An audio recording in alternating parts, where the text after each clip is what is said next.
Fans of Time hoodie. This looks sick. Is available right now. Gokamerch.com. We got Eternal Beauty right here. Shut up, Gokanaru. The real thing you should be advertising is our brand new Hubert NPCs. Did you enjoy the Sneeko video? Do you desire the love and companionship that comes with owning a Hubert of your own? Well, then you should head to gokamerch.com and sign up for the email list. It's easy. Just take a look at one of our satisfied customers. You open it. Oh! Oh, that's hard. A little bite! Wow, look at that smile. Making a friend has never been easier with our new Hubert NPCs. Sign up to the gokamerch.com email list today so that you'll be the first to be notified when Huberts go on sale. Only a limited quantity will be sold. So sign up. What's up, nerd? Thank you for joining us, my friend. We're glazing the fucking video right now, but we're also at the same time exploring the wonderful world of Sniperwolf. I was saying I have a little slight unique perspective in the sense that I have been aware of Sniperwolf for 12 fucking years. Okay, I should say 11 years. When I was doing Call of Duty commentaries, when I was playing Black Ops 1, it was Girl Gone Gamer and fucking Sniperwolf. Anyway, there's probably already people who've told you this, or you're probably already fully fucking aware. This was probably too much lore to get into, but I was describing how Sniperwolf, before Azzyland, right, before she delved into fucking React content, Sniperwolf was notorious for like ripping off Girl Gone Gamer, Rhea, whatever. And also, yeah, of course, like faking her fucking gameplay, as you pointed out. So she's had a track record of this. Yep. None of this is really that surprising, I don't think. But yeah, I mean, I'm sure you know too much about this woman. Either way, nerd, God bless. Feel free to, you know, chill or not chill. I would love to talk to her. Girl Gone Gamer? Girl Gone Gamer still makes content. She does, it's, I think, weirder now. Well, I think it's actually like, I was going to say sex content, but it's more like, what's it called? Like, she's like a sex therapist or something. What the fuck? I don't fucking know. Anyway, when she was Girl Gone Gamer, she was literally like 16 or something. But yeah, the Narnia time thing, yeah, I mean, no, I'm just fucked in the head. We're just fucked in the head. It's almost 5 a.m., 4:50 a.m. You know, we could just talk right now. We could just talk right now. I would very much understand not wanting to talk right now, though, given the time zone. But yeah, I wouldn't want to talk too long. But I would have plenty to ask you about with this video. And of course, you know, it would be clipped and, you know, used to promote it. But don't fucking feel obligated, but that is what would happen. Yeah, there's some things that I'm kind of curious about. Because again, yeah, I mean, it was kind of the same for me, I guess, with Sneeko. But it's like, you make a video this kind of in depth about someone, there's so many details that you just can't fit in coherently, you know what I mean? But you would just kind of like to talk about. But I think what complicates that story is maybe Girl Gone Gamer did upload fake footage. Sure, I'll hop in Discord if that works, of course. Let's fucking do it. Hola. Testing. Hey. Let's get fucking cozy, bro. Is it 5 a.m. for you as well? I just woke up. I don't even know shit. Okay. Mark Wahlberg. I was watching Three Body Problem, and it put me to sleep, and I woke up with some horrific thing happening. I'm like, what the fuck is this? And then now I'm talking to you.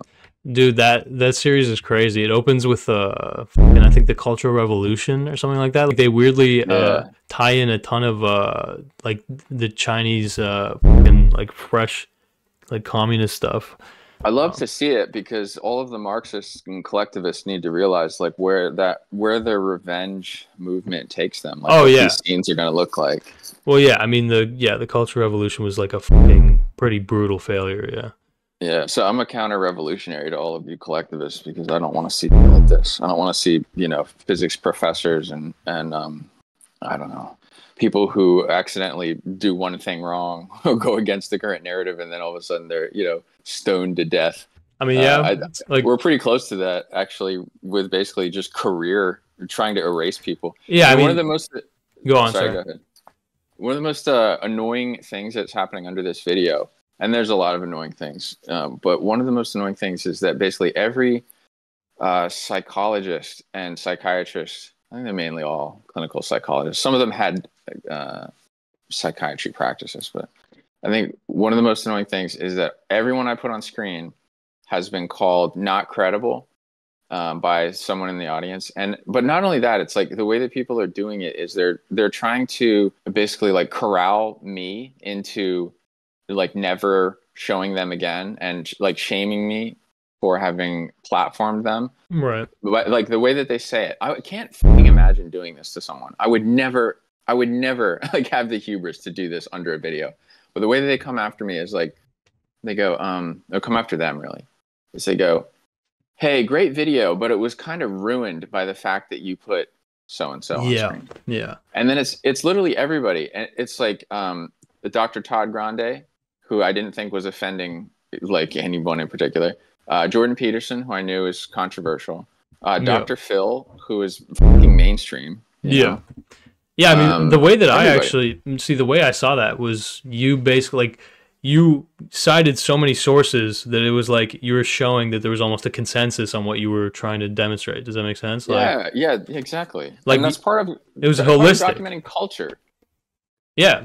No, that's facts. Like, yeah, I mean, in a way, yeah, you also add like a weird, it was an interesting meta-analysis where you were basically saying like, there's even like this community of amateurs who are kind of like, it's almost like a collective unconscious thing where they're realizing and coming to similar conclusions to what like the professionals are saying. You know what I mean?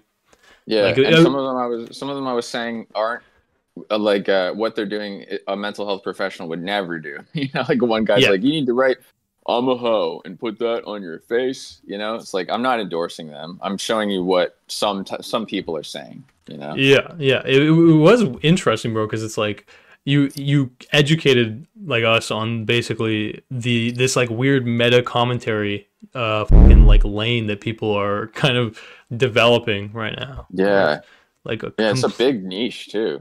Yeah. Do you think that maybe this is like too meta to jump into right away, but like, do you think that how much of those like communities do you think is just like straight up cope, like people who basically, you know, they're like collecting together basically not just to get catharsis, like communal catharsis, but like also to kind of like just, you know, confirm that everyone in their life sucks. Does that make sense? Yeah, I thought about it. You know, I almost like don't want to blame anybody if they need to do that, you know. Right. Like if something is so traumatic to them that they end up needing to watch like 100 videos about it and talk about it every day. Yeah. You know, you don't want someone to get addicted to going over trauma. Right. Yeah. But we saw that with like Daddy of 5 when I made a video about Daddy of 5, and then I was looking at other commentary channels that talked about that.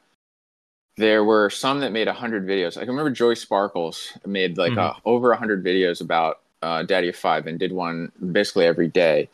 And the people who were watching that, they struck me as like that it wasn't entirely healthy what they were doing, because they were kind of like getting addicted to the outrage every day, right?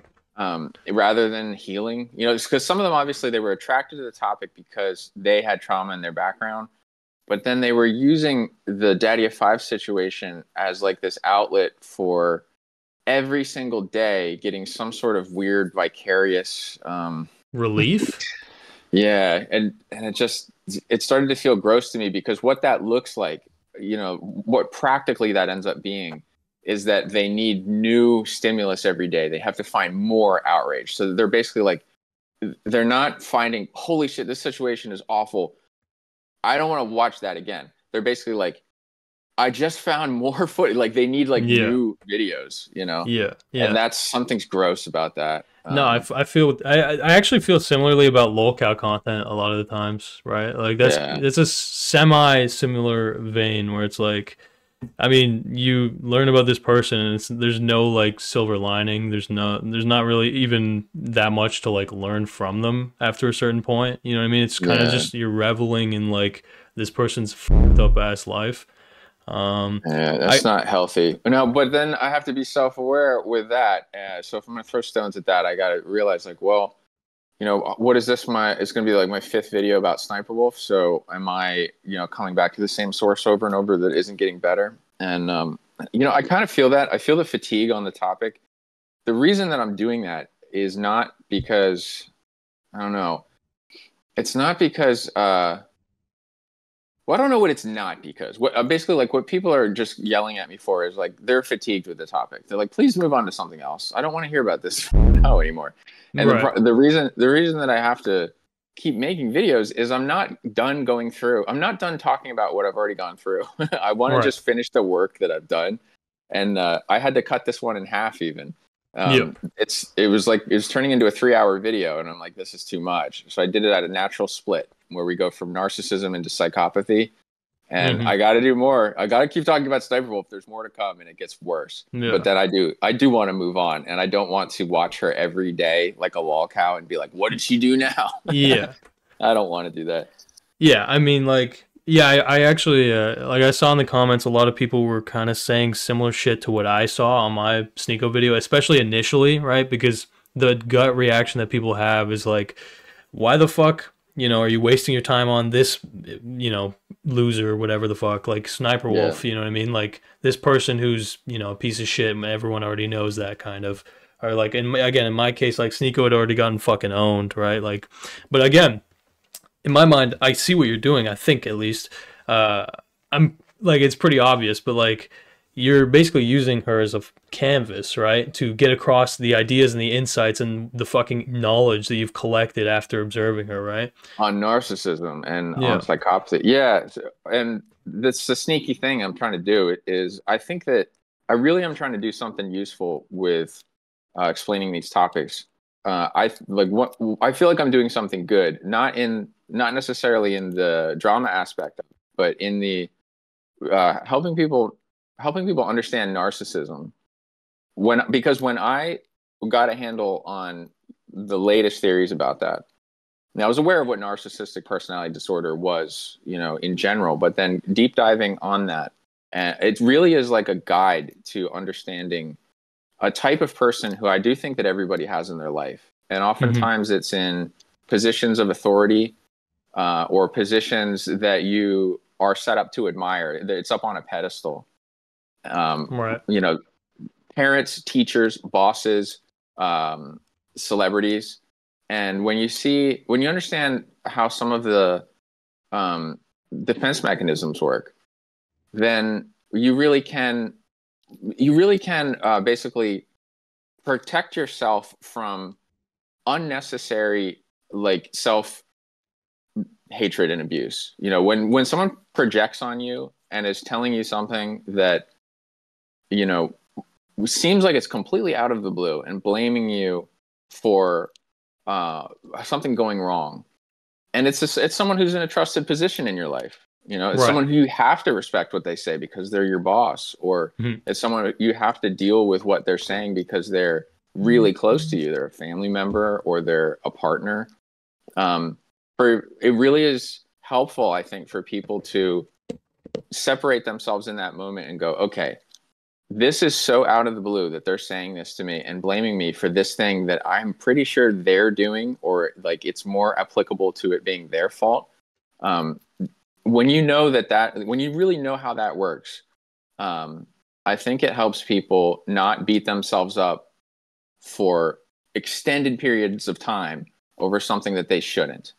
So I do think this is a topic that'll do a lot of good to have more people know about it. And that's, you know, and I'm not the only one realizing that. That's part of why this suddenly is a massive trend that I stumbled into, is like, this hits this explanation, this mental model, because of what's going on social media.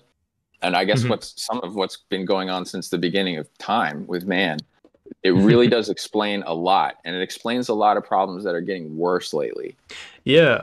No, that's actually, again, like, I fucking love this topic, bro. Like, I love how deep you went into it as well, because this is something that I've semi-lazily, but like, I mean, again, it's not like a huge fucking insight, but like, I think most people would agree, like, today we do live in a culture of narcissism, right? Where, like, and again, and this is such a beautiful part of the video where you show, I don't know the woman's exact name, but the main woman that you cited throughout, Dr. Ramani Durvasula. Yeah. She makes the comment of like, no, actually, a lot of the times these people get massively rewarded for this behavior in today's, fucking like age, right? Like you have like the most successful fucking people, the people who are the biggest influencers that have the most, sway in whatever, the culture, the social life, whatever. These people, yeah, I mean, a lot of them are fucking narcissists, right?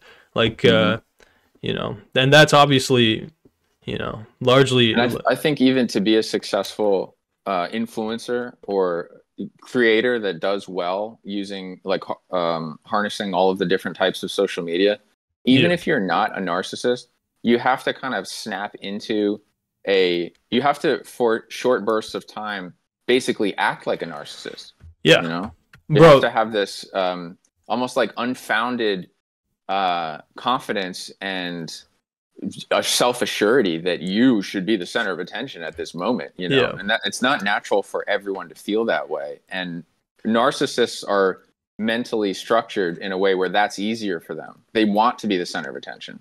So they thrive in these algorithms. They love to have you looking at them. Yeah. And they're always present too, right? Like they'll be almost like hardwired to like be wanting to post regularly. You know what I mean? Mm-hmm. And they thrive in that environment of like, if you're at a party full of people who are all like a LA style parties full of people who are moving and shaking, trying to make deals happen, people in the industry. The room is full of more than 50% narcissists. It's all people who are looking around and trying to do like, social climbing. They're trying to figure out who has the most current, like heat. Who should they be talking to? Who should I not be talking to? Yeah. They talk right past the person who's not that important, but they're still talking to them to look busy. It's like there's all kinds of little games going on, and that is completely. It's almost like it's the majority of people within the entertainment sphere, I guess you would say. The thing that you're touching on there. This is why I say it's a culture of narcissism, because it's like these people to an extent like. Again, and you going into it in the video that it's like there's people who say there's a range of narcissism. There's people who say there's the diagnosable like NPD, I believe it was. Yeah. Mm-hmm. And then, but like when you're in a culture of narcissism, right, and you get socialized, right? So if you're highly socialized, especially in like an LA whatever influencer setting, like you're forced to adapt to an extent to be socialized into this, narcissistic culture where it's like, you are paying attention to the like counts, you know what I mean? You're paying attention to whatever fucking brand someone's wearing. Like in my mind, like the way that I was socialized growing up, I just never gave a fuck about the brands that someone was wearing. But my mom, like her generation, bro, like the 90s, fuck, imagine like growing up in the 90s. Like for women, bro, that shit, like there was a massive, push of this kind of like culture of like, you gotta be super fucking skinny, you know what I mean? Like tons of fucking, model, like the model body was like the most ideal. So like my mom gives more of a fuck about this kind of stuff. And when I hear like, mentioning brands to me or whatever, I'm just like, I don't give a fuck. But like, again, it is, I think, I don't know. What do you think about like socialized narcissism, right? Like, do you think that's... Well, yeah, I think it happens through reinforcement learning. People, if they're growing up on social media, then they're basically, it's a binary thing of like carrot and stick, or like reward, punishment, or ignored, Right, yeah. Like people tell you it's bad, people don't see it at all, or people see it and like it. And so every post you make is reinforcing a behavior. And so it's steering people into this narcissistic behavior, even if that isn't a, like a disorder. Default. Yeah. If it's not their default, like that's kind of what I mean by like, they get socialized into these, hierarchies or whatever, where they just like simply adapt, right? They acquiesce to whatever the standard is. What I will say about Zoomers that I noticed before I studied narcissism, what I was noticing about them is compared to millennials and Gen X and whatever, when they're on social media, Zoomers feel engagement, like almost like an extra sense. They feel the difference emotionally, and they understand the impact of having 80 likes versus 30 likes. They know how many of their friends must have seen this picture and didn't press like, and it will fuck their mood up. Whereas with the older generations, they're just like, like they don't, because they didn't grow up with this they didn't grow up with this pressure to basically harness social media for literally anything they want to do in their life. Right. They're having to learn that way late in life, where it's like, hey, you should use these apps. And they're like, oh, I don't want to. But the kids growing up are seeing like, the only way for me to do anything, no matter what I want to do, if I want to like make video games, or I want to make purses, or I just want to date a rapper, or whatever I want to do, it's like, I need attention now. Yeah. So they feel it, like they're growing up with this, like a sense, you know, it's like sight, hearing, touch. To them, it's engagement online, and it's kind of spooky sometimes, because since they feel that, the way that they, like what I was talking about with the way that they were trying to police me on, the comments were policing me with who I put on screen. Yeah, yeah. It's like what they're doing is a power transfer there. They're basically like, they're trying to sap away someone who basically like challenged a delusion that is currently being protected. And they're trying to make sure that the power gets taken away from that person and put to someone else, or definitely just at least stripped away from that person. And it's everybody I put on screen. If I put Hassan Piker on screen, I get people telling me, I can't believe you unironically used the Hassan Piker clip. If I put Sam Hyde on the screen, they go, don't just act like you can put Sam Hyde on screen and act like you don't need to address that. Like he's one of the bros. You know, no matter where they are on the political spectrum, I have someone on either side of this war yelling at me and telling me that I'm that basically I like ruined platforming my video by including that. You know, I'm not going to give into that. I will never listen to that. In fact, what I'll probably do is block you from ever commenting on my channel again. Yeah. I don't want anyone to try to pressure me with fear into conforming back into the herd. I'm not useful. Let me talk to the collectivists for a second listening. I'm not useful to you if I'm in the herd. You need to kind of like let me outside of that, checking out what's dangerous, right? Because half the time I'm making a video about what I think is dangerous. I'm making an entire video about a person who I don't think you should watch. So I'm never gonna do this. Like if I include it in the video, it's because I think it's safe enough for you to be exposed to the idea. That's not what the content's gonna be. It's like there's gonna be a lot of unsafe things on my channel. Yeah, and I want it that way. I get what you're saying. Yeah, I put this. I don't know. You say collectivist. I put PMC, which is like professional managerial class, which basically is like the people who they internalize this managerial mindset, right? That like a lot of companies nowadays demand, right? Where it's like you need to have these safe spaces, you need to accommodate everybody, you need everything. It's like almost like this internalized PR or like HR mentality, where it's like everything needs to be sanitized. It's about, and again, that is what it is. Like again, people internalize it and they confuse it with being empathetic, but in my mind, it's about sanitization, right? It's like about basically making it so that nothing is like too risky or too brand fucking potentially, you know, damaging. Well, 100%. Here's why I think it's like that. So there's a generational difference in how the children were raised. I might get which generation is doing this wrong because I'm just kind of like speaking off the cuff. No, you're good. Yeah, we're chilling. Like prior to like the older generations were raised with a completely hands-off approach. You know, the playgrounds are dangerous. Go outside and explore. The kid's going to basically need to learn through falling, that kind of thing. Yeah. A lot of stories I would tell you from my childhood and from, you know, retold to me about the childhoods of my aunts, uncles, grandparents. The things that they went through were like horrific levels of abandonment as far as current, like modern day standards. And then what's happening in recent generations is the complete opposite. The kids are basically being hovered over and everything is being homogenized. Yeah, it's like over categorized. You know what I mean? Yeah, all of the edges are being taken off of it and they make sure that everything is safe. Now, I understand, like, I don't think either way is right. But what you get out of those two things is the abandonment, the self-reliance that comes out of abandonment and adversity in childhood is a type of narcissist, really. It's a person who, you know, is sort of like a rugged, nasty individual, and then the person who comes out of the over babying, the too much of the maternal type of parenting, ends up being someone who basically needs a lot of people, and then collectively they are enforcing we're going to make sure that nobody is being hurt or ridiculed or the target of the abuse of something dangerous. They're trying to over sanitize workspaces, social media, culture. Yeah. And so you're dealing with two different types of people like that. It's like a Jordan Peterson would be someone who had an unabandoned childhood. This is someone who's an individualist.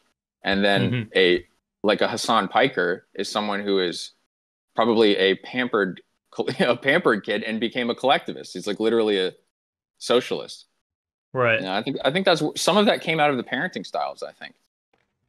Yeah, I mean, well, yeah, I would agree. There's definitely some kind of crossover with like how you're raised and all that. The thing I would say is, yeah, when it comes to people basically like, like I'm basically like I was still kind of in a generation where it's like in Canada, there's like a big thing like when it snows outside, the first thing the kids do is like build snow forts, you know what I mean? And like fucking snowball fights and all that stuff.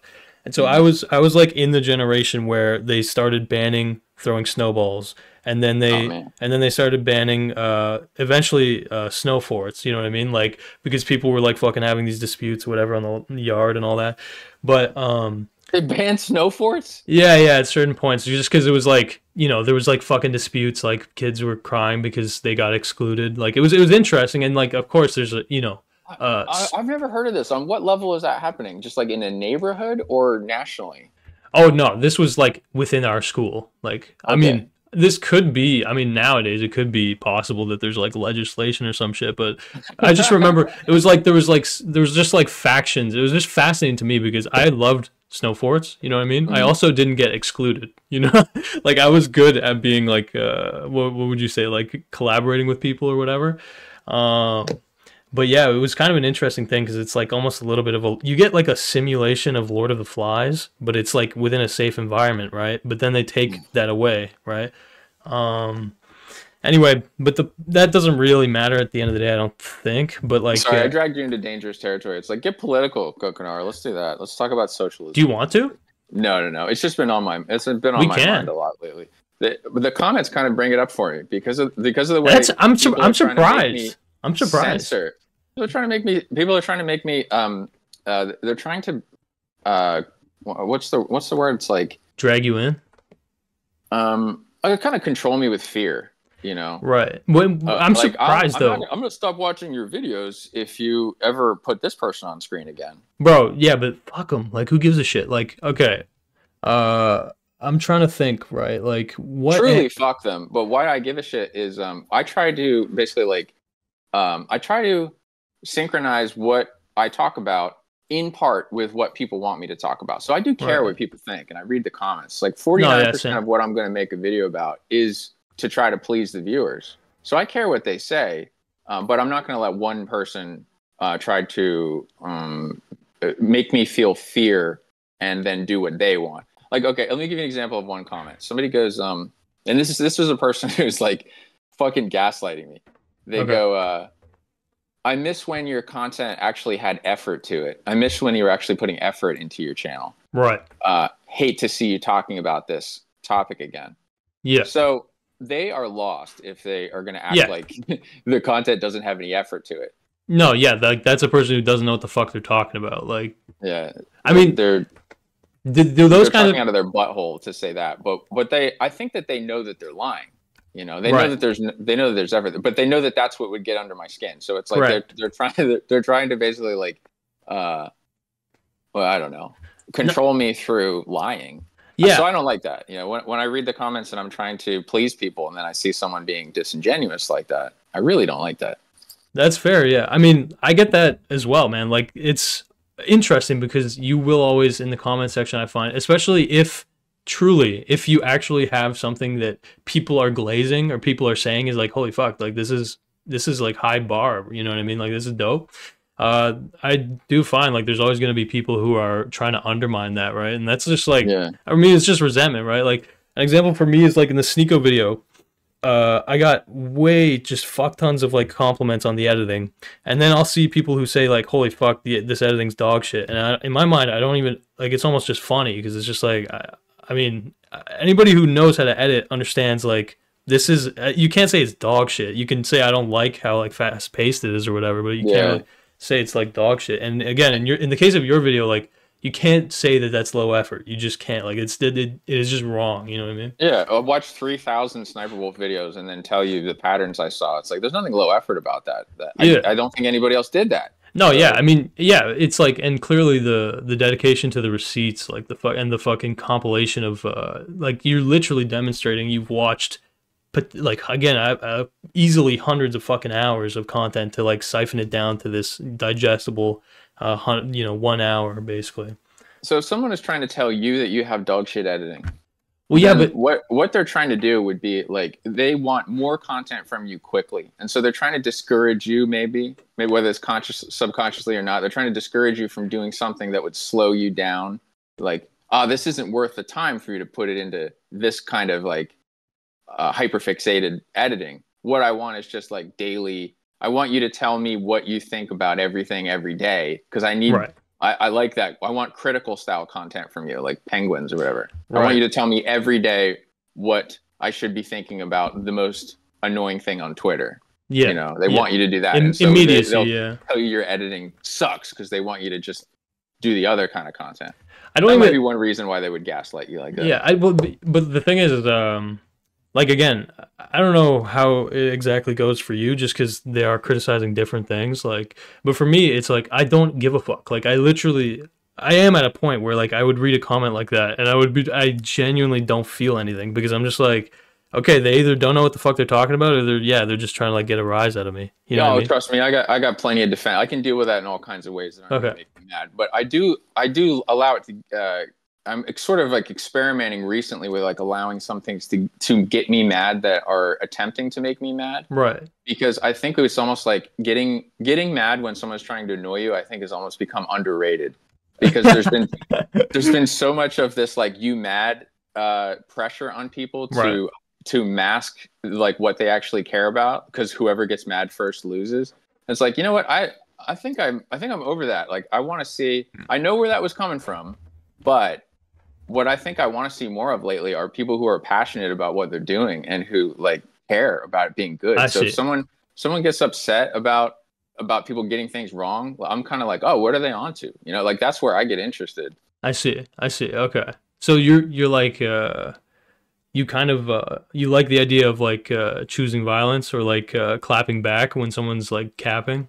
Yeah, almost. It's a dangerous thing to do because on the one hand, the people who go completely into allowing the audience to make them mauled are lol cows. These are people who can be milked at will. Yeah. So you have to do it consciously, and you have to be able to step back from it and be like, okay, I'm done performing, I'm done my performative annoyance for the day. But the reason that another reason why I read the comments is like this video came from the comments.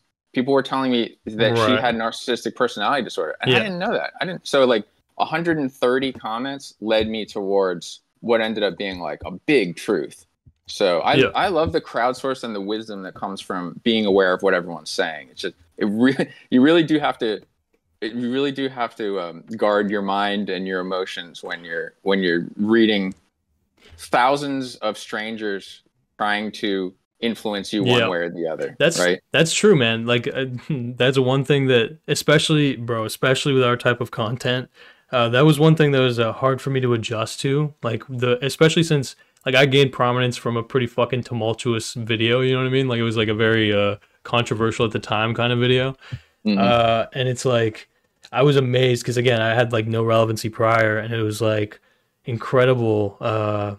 It just felt like a bunch of different voices that were in my own head a lot of the time, right? Like these were like with almost all of the comments, it was always like, damn, these are like almost the thoughts that I've had while I was making this video, you know what I mean? Like even the self-criticism, you know what I mean?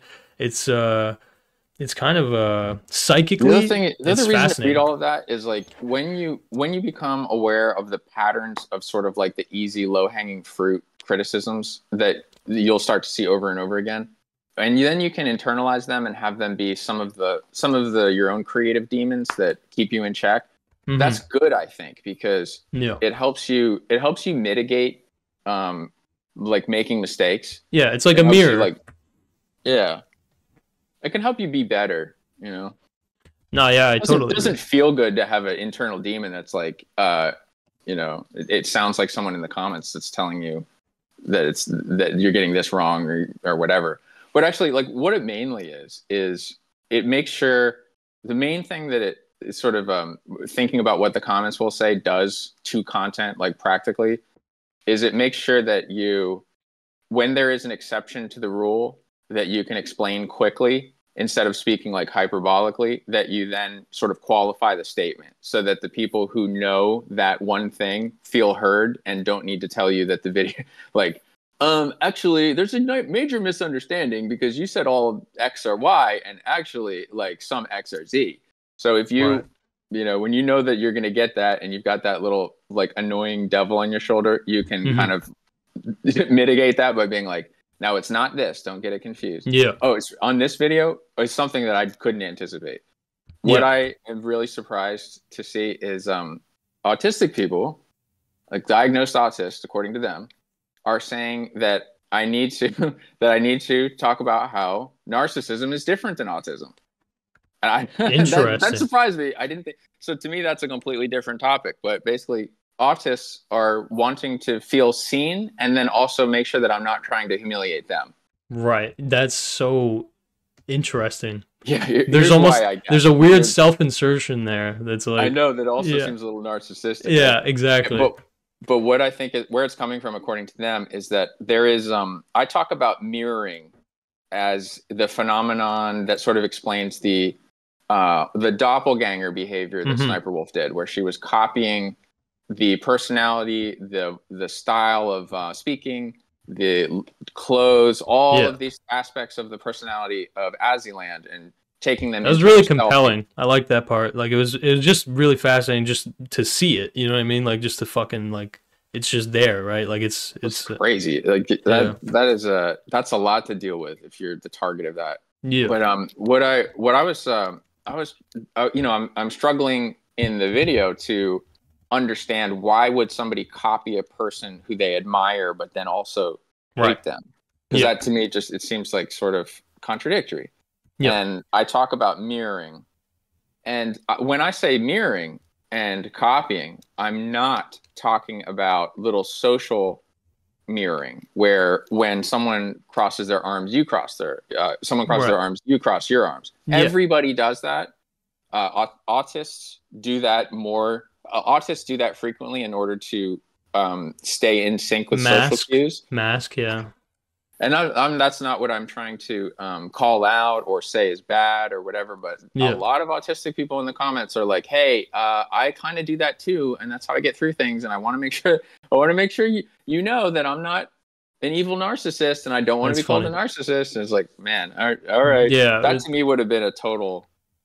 That's a danger as far as like a you know, you open a door into a can of worms, basically. It's like endless digression into all of the things that it's not. No, you did not need to do that. And honestly, it's kind of actually a good sign to me that you're getting comments like that, because I was going to say, this is, again, another difference in my mind with more like prototypical lolcow content, where it's like the way that you present it, the way that you kind of almost diagnose, you know, some of the fucking weird scenarios, it does invoke like a fucking, like it almost can hold up a mirror to the life of the person who's viewing it, right? Like, again, you describe it in the sense of this will help people make sense of past interactions with potential narcissists they dealt with.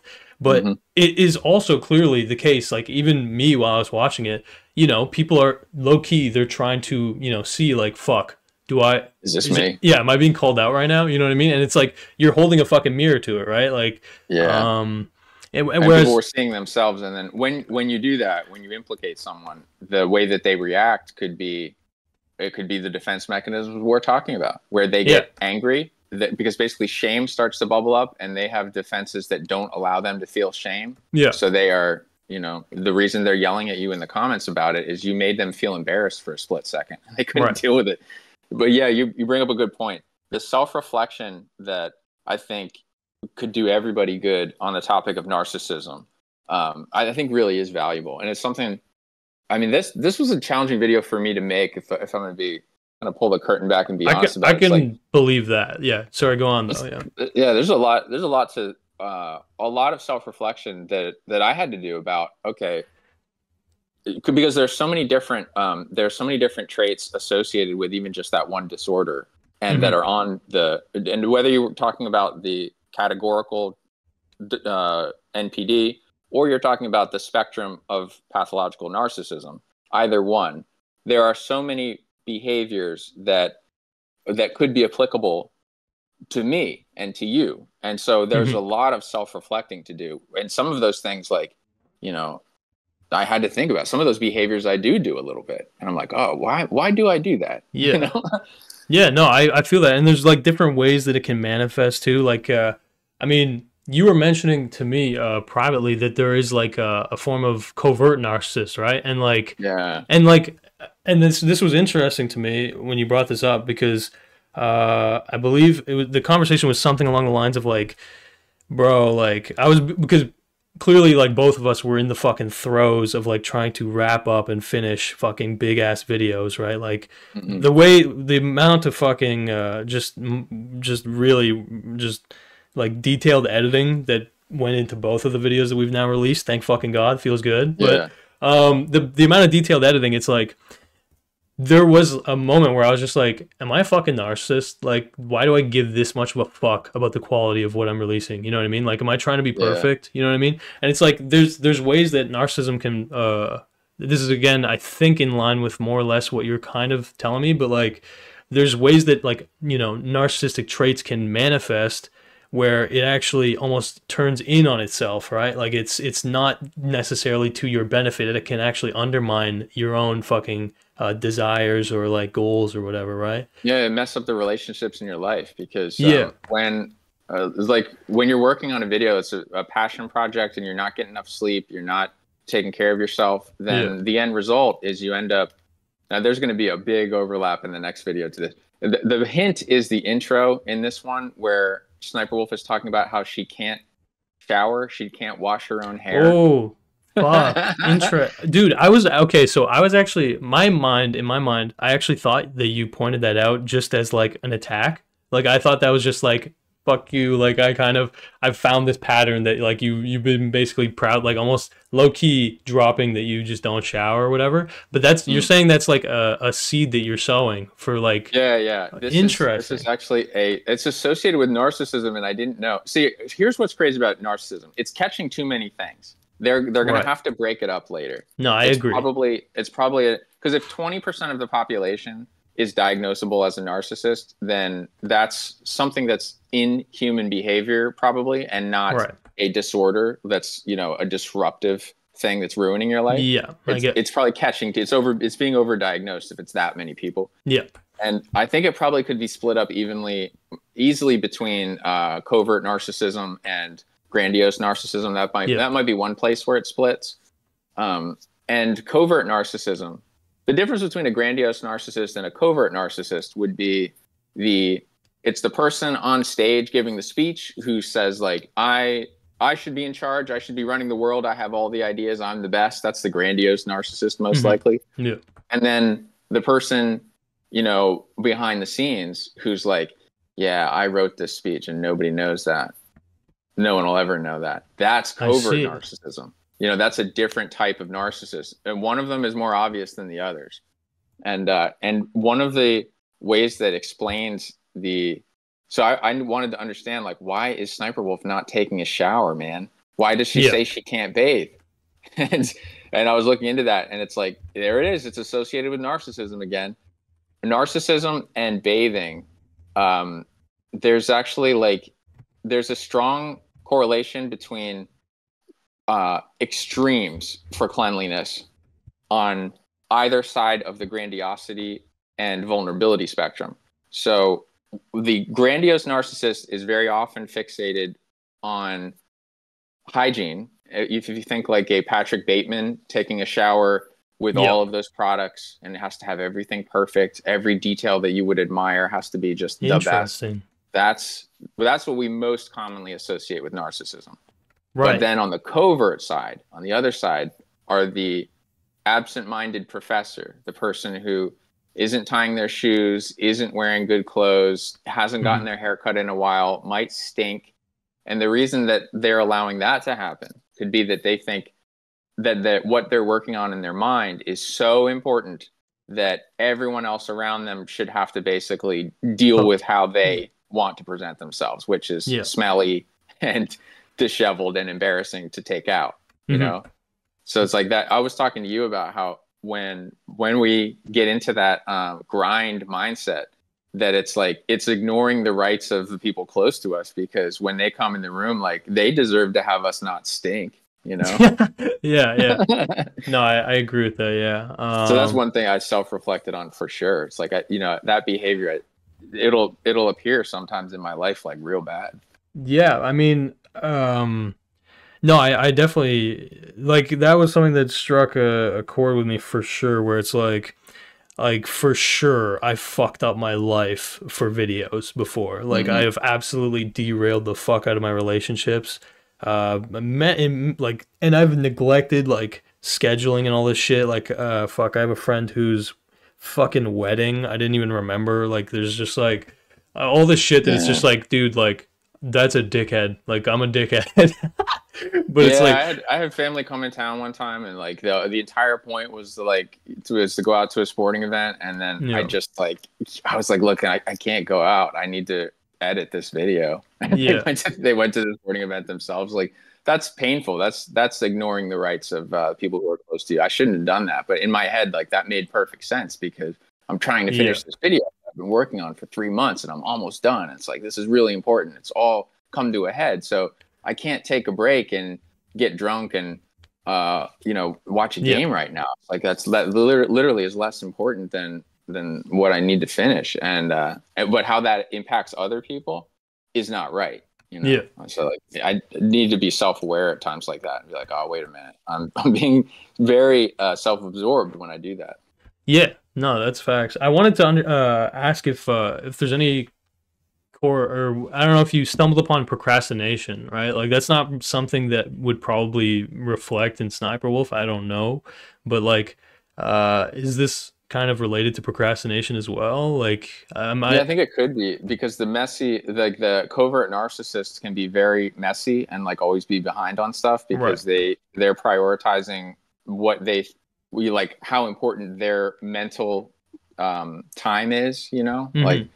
Because they're intellectual, they think I need to be thinking about this other thing, and so I can't be dealing with thinking about these unimportant things, and so that looks like procrastination. I see. Okay. Yeah. Damn. Fuck. I but I think the ability to like empathize with, okay, so how is this going to make people feel in my life, and like is that fair to them, and caring about that. That's something that, Dark Triad would not be able to do so effectively. So like, the chances of being able to curtail that behavior and fix it through self-awareness, if you can feel that way and if you care, are high. Actually, whether it's through self-treatment or going to therapy or whatever, like if you can be self-aware and you can self-reflect, this is a good sign. This is a sign that you aren't a sociopath or psychopath. Yeah. No, I'm not like actually like that stressed about the diagnosis or whatever. It's more about just the awareness of like, look, for me, it's like this is how simple it is. Like I've had the opportunity, basically. I like fucked off for like a year, 2 years, basically. 2 years, I basically didn't upload videos, and and so. That time, my life was technically the most well put together it had ever been, right? Like, I was like, on top of my shit socially, maintain my relationships really well, all this shit. And then there was absolutely a fucking flip or a switch that flipped when I decided like I want to start a big project, or I wanted basically to focus, like actually fucking upload a video, you know what I mean? Like actually commit to the task. It just like completely was like a 180 where it's like, yeah, okay, holy fuck, this is like completely different now. I'm absolutely like ignoring a lot outside of this fucking, you know, bubble, this video, whatever. Like I was dialed the fuck in. The edits were great. It was going fantastically technically, but it's like every other aspect of my life had to like completely be just, yeah, put on hold, as you described it. Like, again, not yet procrastinated, but it's more like I just don't give a fuck. I don't give enough of a fuck. Like I'm just focused on what I'm doing. And you can get there not through thinking that you're so important, but through just trying to do the best job that you can. And you're trying to make the best video that you can. Like, what does that look like? That looks like someone who's willing to sacrifice sleep. It looks like you're willing to go the extra mile. Like that's how you achieve greatness on screen, right? Like when you watch a documentary about a movie that was that's really well respected, oftentimes is about how hard that was to make. Like like Kubrick, Apocalypse Now. Yeah. Facts. Apocalypse Now especially. Fuck, that sounds like a nightmare. Yeah, and it's a movie we're still talking about, and that suffering, that pain can be seen on screen. And so like when you're trying to just make something really good, it can get you down that rabbit hole.